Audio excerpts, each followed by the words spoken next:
Hello, tiny friends, and welcome to my channel.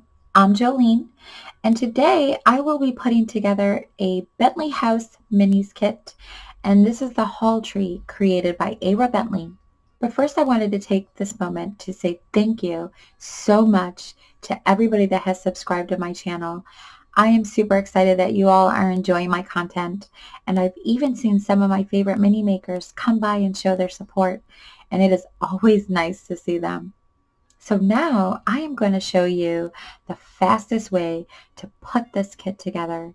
So don't blink.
I just felt like that was so satisfying to watch, tiny friends. Okay, I will confess, it wasn't really that fast, but it was really that simple. And if you decided that you wanted to purchase one of these kits for yourself, I highly recommend that you either follow along with Ava's tutorial if you're a visual learner yourself, or follow along with the written instructions that come with the kit.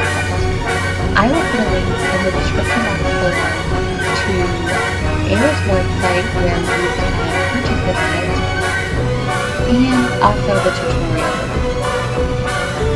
So now that my basic structure is completed, it's time to turn it into my miniature vision.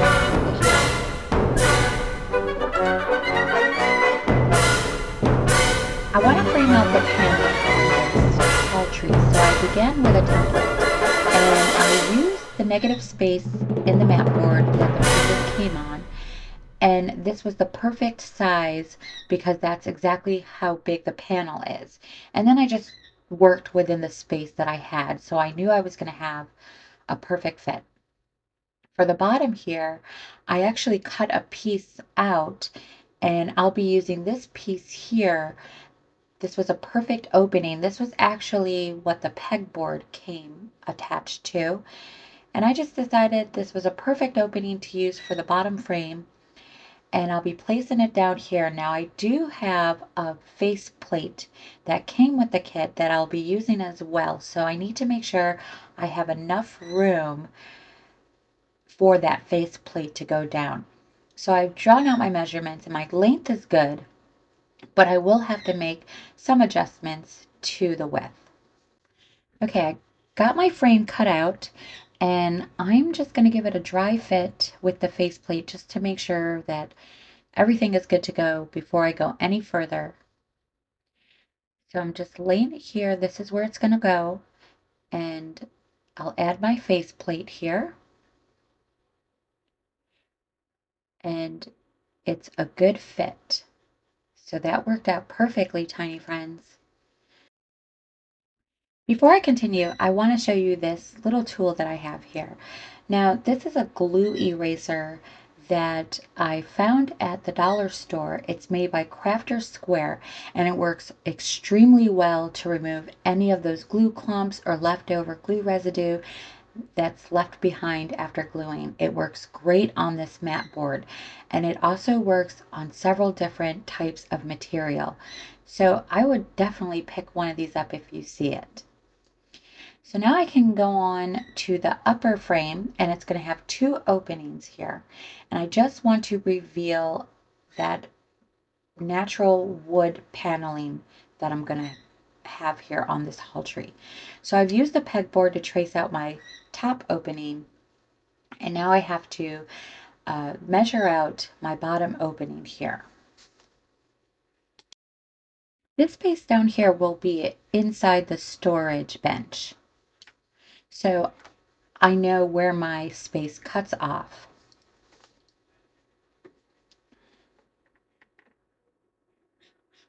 So I've cut out my template here, and I'm just giving it a dry fit.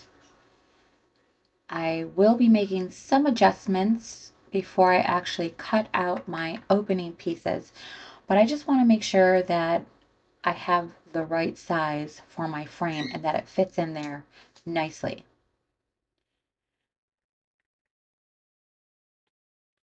Now I'm gonna make some adjustments to the bottom opening so that my sides are a little bit more wider and I have exactly 4 panels showing through the frame, the opening of the frame. And I'm going to be using chipboard for this frame because it's the same width as a single layer of the mat board. So I thought it would work out really well. Now I want the top part to actually touch the top of the hall tree, but the gap here on the bottom I'm not really worried about because you really won't see that once I place the lid here to the storage bin there.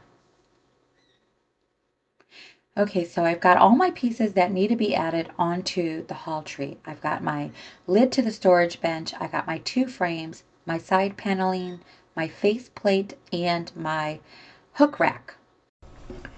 Now I just want to say that the face plate and the side panels are both made from cardstock, but I'm going to go ahead and glue these side panels down before I begin any painting.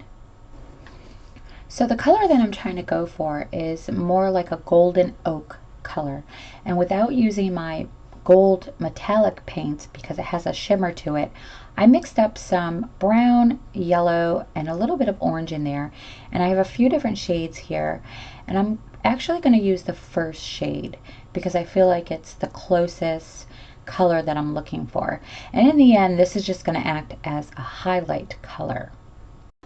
And this is what it looks like all mixed up.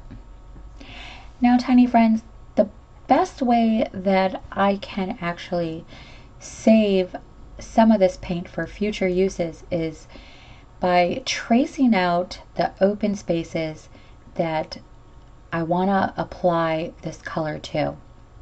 And so I've taken my frames here and I'm just tracing the open spaces that I only need to paint this color, and this will allow me to save this paint for future uses. I won't be needing to paint the whole panel. So with my spaces traced out, I can now see where I need to apply this color here.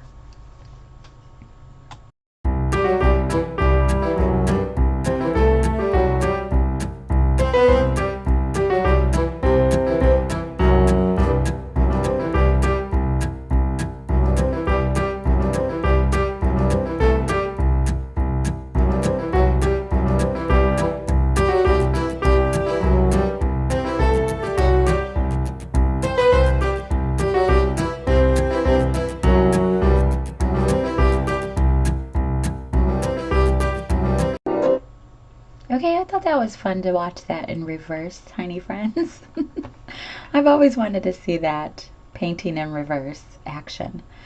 Okay, so my areas are painted out, and I actually go over the lines just a little bit to avoid any white areas that you might see showing through the openings of the framing. So now I've mixed up some colors for my base color, and I really just wanted to go with that grayish green color where you couldn't tell if it was gray or if it was green. And I began mixing with pewter gray, a little bit of black, and a Christmas green that was a little darker than a natural green. It wasn't as dark as an evergreen.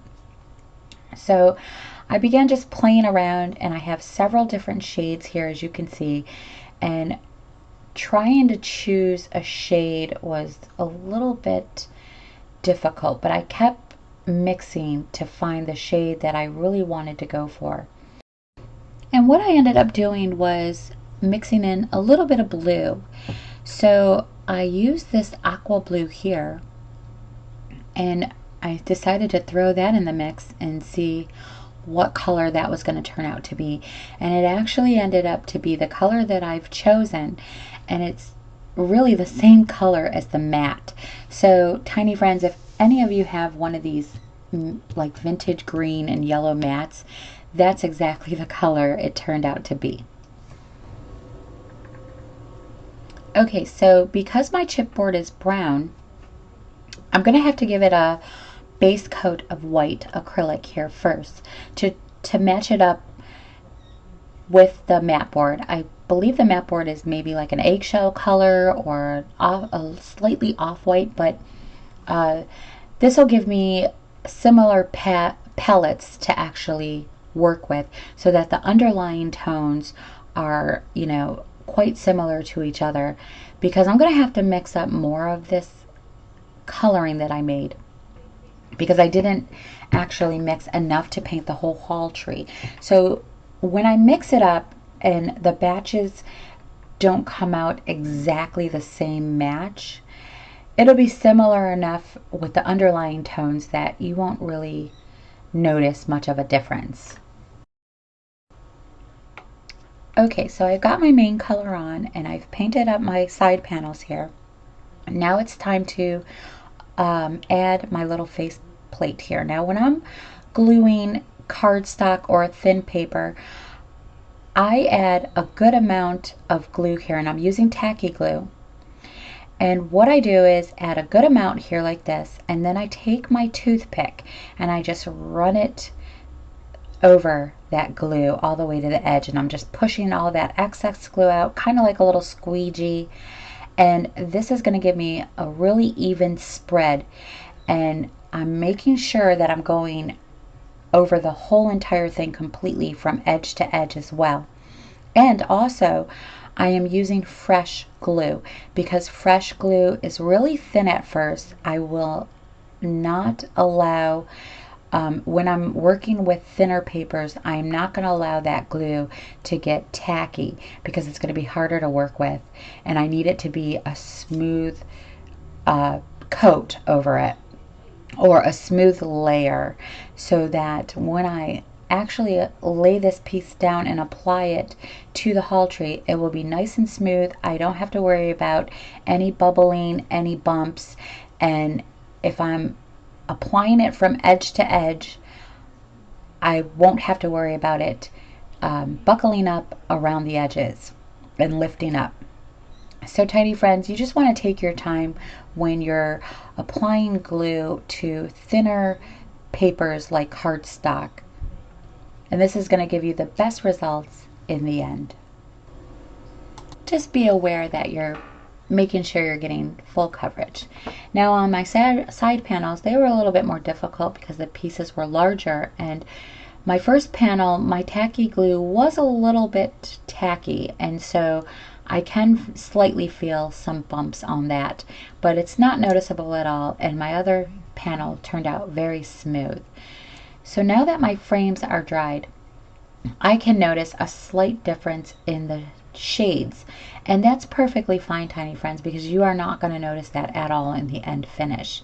But had I left that chipboard the brown color, I was afraid I was going to get a darker tone that I didn't like. So just to be on the safe side, I covered it up with white. And so now I can go ahead and take my tacky glue and just glue these frames right into place here, and I'm just popping them in to make sure that they're nice and tight and lined up evenly. Again, I want that top piece to touch the top of the hall tree there.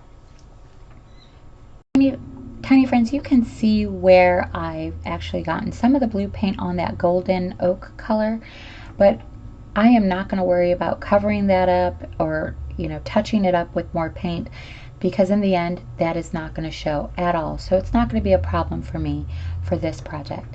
Now this is what it's looking like so far, and I thought this would be a good time to show you some of the ideas that I was having and give you guys some options of what you can do with this hall tree.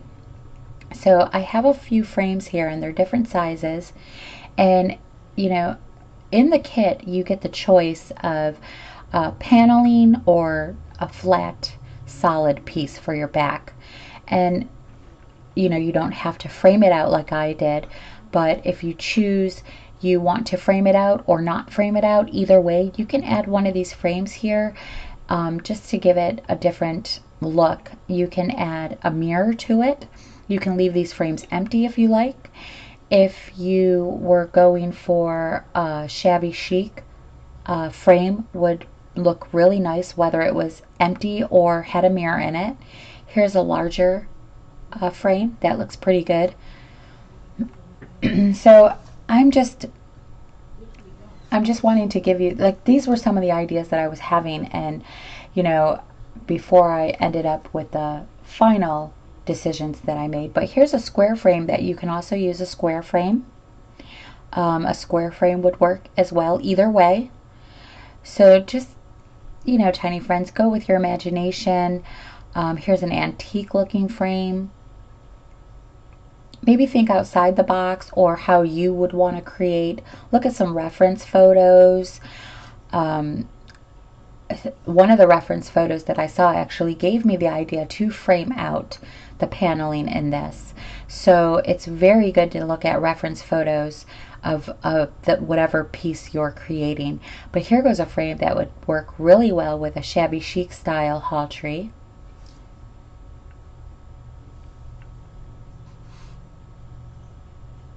And you know, I'm just placing it in different areas because if you weren't framing it out, you might want to go higher or lower if you're framing it out, whatever the case may be. But originally I was going to go with this pegboard here and actually place the hook rack on top of the pegboard and use it as that. And then I decided to frame out the piece, and it really didn't make sense anymore to me to use the pegboard. So I am definitely going to use this pegboard in another project, and I might actually just turn it into some sort of rack for the kitchen. I don't know, but I will save this piece because it will have a future use. And also, tiny friends, if you have like single hooks, you can place those on the side and give yourself extra hanging space. I've seen that as well. So I just wanted to share all of this great stuff with you all, but look at all of this extra mat board that you get from these kits. And this is so useful. Like, we just need little bits and pieces when we're making miniatures, tiny friends. But Aira does give you a nice size piece to practice your painting techniques on. And Aira, I know that's what this is for, but this is going to be used for other things for me. So I'm going to save that. But look where I'm going with this, tiny friends. You can make a shelf as well. And I really wanted to make a shelf, and I struggled with this because I almost did make a shelf, and I kind of wish I did. But I have a piece cut here, and I'm going to show you what that looks like. You can just pop this piece right into place, cut it down to size to the width that you need, and you got yourself a nice little shelf to place some of your miniatures on. And then you can add the rack underneath it, or you can add separate hooks. You don't have to have a whole rack, or if you have a rack, you can take the hooks off of the rack, take it apart, and you know, place your hooks in various places on this. You can place the pegboard underneath this shelf. So there are so many options to make this your own. And again, adding the shelf is one of my favorite ideas. I really wish I would have went with that, tiny friends, but I'm just showing you here, you place the rack underneath. There's just so many, I had so many ideas with this haul tree. It's so versatile. You just make it your own. Look at reference photos because that's really going to help you and a key part to creating. So now what's left, all I have left to do before I add the magic touch to this piece is these hardware pieces that come with the kit. Now these are cardstock as well, and you get hinges and you get a handle, and Aira even includes some decorative pieces in here as well. So I'm just going to pop all these pieces out and show you the technique that I use for creating my aged hardware. So here are all my pieces, and this little decorative piece here, it was intended to be placed on the bottom parts because the shape is an outline of the actual shape on the haul tree. And I also thought about using these as the hardware because I've seen hardware shape like this as well, but it only comes with 3 pieces and I would need 4 because I actually have to double up these pieces for the handle and the hardware. So it was a good idea, and I probably could have went with it with just a single piece, but I don't feel it would have been thick enough for a piece of metal hardware. And I also thought about using the hardware for decorative pieces and going with a different hardware that I could create myself. But now I'm going to paint these, and I'm going to show you, I've got them all put together. I've got my hardware bent accordingly to the tutorial and the instructions, and now I'm just going to go ahead and give it a base paint of black acrylic. And this is how I always paint my hardware. I always start with a base of black acrylic because the end result really makes it look like it's aged and old. And I'm going to show you what that looks like here in a moment.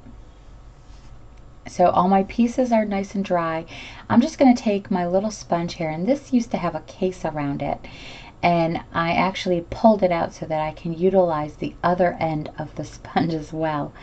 And I'm taking some antique metallic gold, and you can use metallic silver, you can use metallic copper, which is one of my favorites when I'm using this black as a base coat. But I'm just dabbing as much of that paint off as I possibly can, and then I go in and just dry dab it on to my piece here, and I'm show you a little bit more of what I do here with this piece. So I'm just getting as much of the paint off as possible, and then I'm going to apply it to the bracket itself. And I'm lightly doing this. I don't need a lot. If you go in too heavy, you can always add a little bit of black on top of it with the same technique. But it really does give it a nice aged look. Some of that black comes through, makes it look like it's been there for a long time. It's starting to corrode. This sponge dabbing technique leaves some texture behind, so it actually looks like it is aged and beginning to corrode. And here's a better look of what they look like in the end now that they're nice and dried. And I'm just going to give you a few visuals here so you can see that black coming through and how it really looks like it ages these little tiny pieces. So I love this technique. Using copper would have been a really good choice, but all 3 choices, whether it's a silver, a black, or a silver, a gold, or a copper, I've seen all of those colors used for metal hardware. So it really isn't a wrong choice, whichever you choose. And you can see right there's a good view of what it looks like. And here's the little handle piece here. So now I'm getting ready to glue this little handle in place, and I left this piece, this footage in to show you that this happens to me all the time, tiny friends, when I'm working with micro pieces. So I'm going to go ahead and begin to apply this, and I see here that I really need to clean off my tweezers because it gets stuck and pulls the little handle off, and then it disappears on me. So now I've lost it and I'm looking for it, and I'm looking all around my space here, my paper.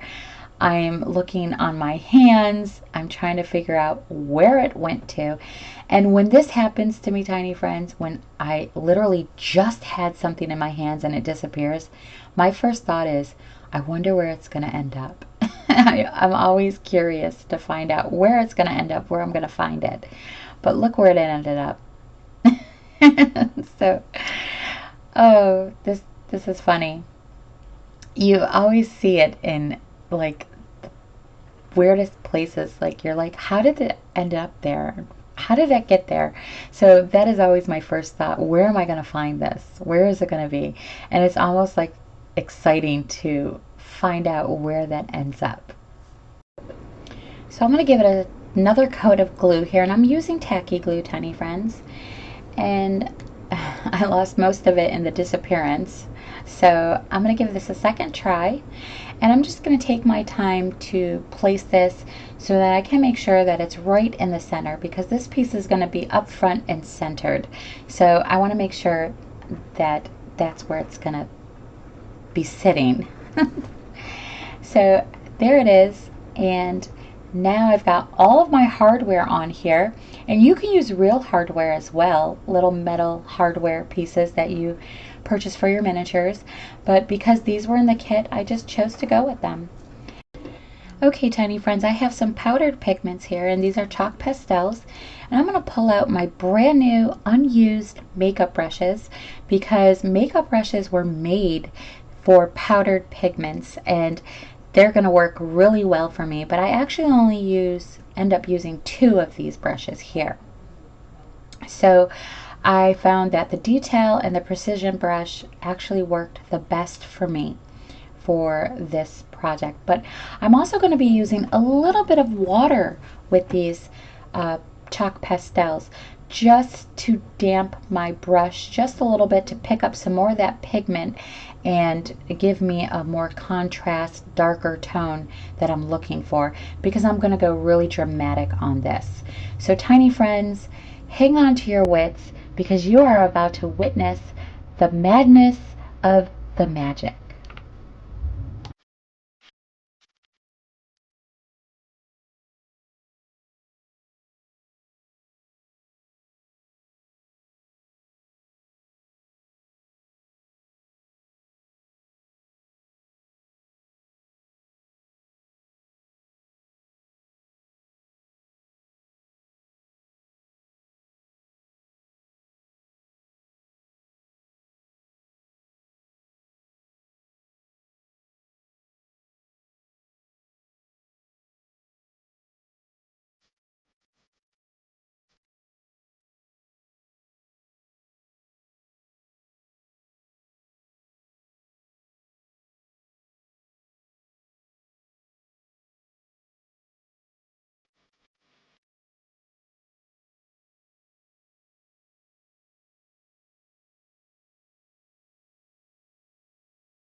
Tiny friends, I had to. I just find that so satisfying. I really do. I hope you did as well. So now I just have my very last and final piece to place on the hall tree, and that is the hook rack here. Now I am using a mixture of tacky glue and wood glue. And tiny friends, you don't have to mix these two together. That's just my own personal preference. I like to do that, but you're going to get the same kind of bond either way. Now, I did go ahead and age this as well, so it's all ready to be put into place. And I do want to note that in Ara's tutorial, she does suggest that if you're using chalk pastels with this that you seal it with some sort of matte sealer, but I didn't have any matte sealer on hand and I didn't want it to be glossy, so I used hairspray instead, tiny friends, because hairspray works just as well to seal this stuff in, and it gives a matte finish. So a few light coats at a time with hairspray does the trick. Now that this piece is all into place, I'm going to show you a photo montage in the end, and I'm also going to share with you some funny bloopers from my intro because it took several takes, and as I was going back I was cracking up, so I hope you find it funny as well. But I just want to thank you all for being here with me today, and I hope you enjoyed this video, and if you have, please give it a thumbs up, click that like button, also let me know so in the comments below, and hit that top bell notification button, tiny friends, so that you can be notified every time I upload a new video. And also when I come back, I will be creating some accessories for this haul tree to complete the details on it and put it in its final place. So that's going to be some fun DIYs that you can also do as well. So tiny friends, until then, you all have a lovely day. Thank you for being here and subscribing. Bye bye now. Give it to me like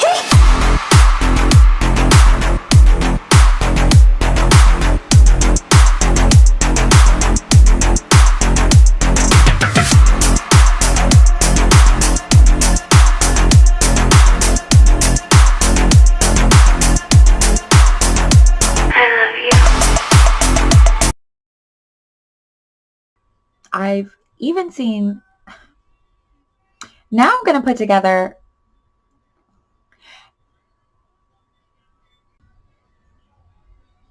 so don't blink.